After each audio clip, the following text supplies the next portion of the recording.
Place Figayo ce samedi après-midi. C'était une déferlante de jeunes. Combien étaient-ils? Des milliers et des milliers. Et dire que ce grand rassemblement a été décidé et organisé en seulement 24 heures. La ferveur était décuplée avec la présence au milieu de tous ces jeunes du directeur national de campagne, le Premier ministre Ahmed Bakayoko. C'est une jeunesse gonflée à bloc et déterminée à réaliser vaille que vaille le un coup KO le 31 octobre, jour du vote. Donner la victoire au premier tour et avec panache au président Alassane Ouattara, candidat du RHDP. Le slogan de tous ces jeunes, « Je choisis Ado ». Même si on dit que je suis mouton, analphabète, ce que je sais, celui qui peut me faire du bien, je connais. Dans une ambiance de carnaval, ces jeunes ont été galvanisés par plusieurs orateurs. Le directeur national de campagne chargé de la jeunesse, le ministre Touré Mamadou.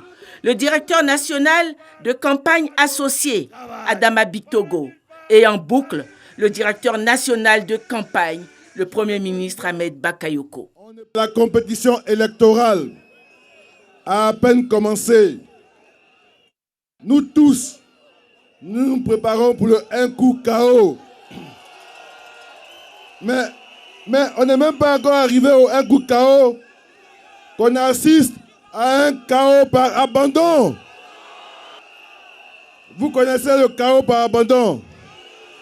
C'est-à-dire que le ado t'a tellement limé quand il veut pour que tu arrives. On les a limés.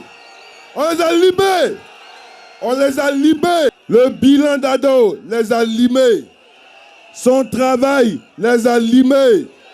La jeunesse d'ado les a limés. La jeunesse d'ado est la jeunesse la plus engagée.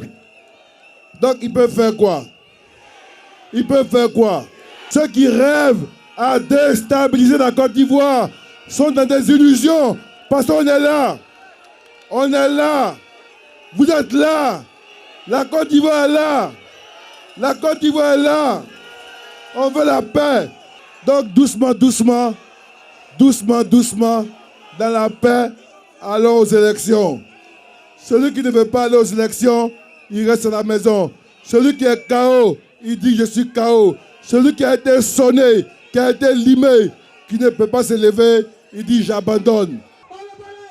C'est une jeunesse plus déterminée que jamais, qui a assuré ses aînés que rien ne l'empêchera de porter son candidat au fauteuil présidentiel au soir du 31 octobre.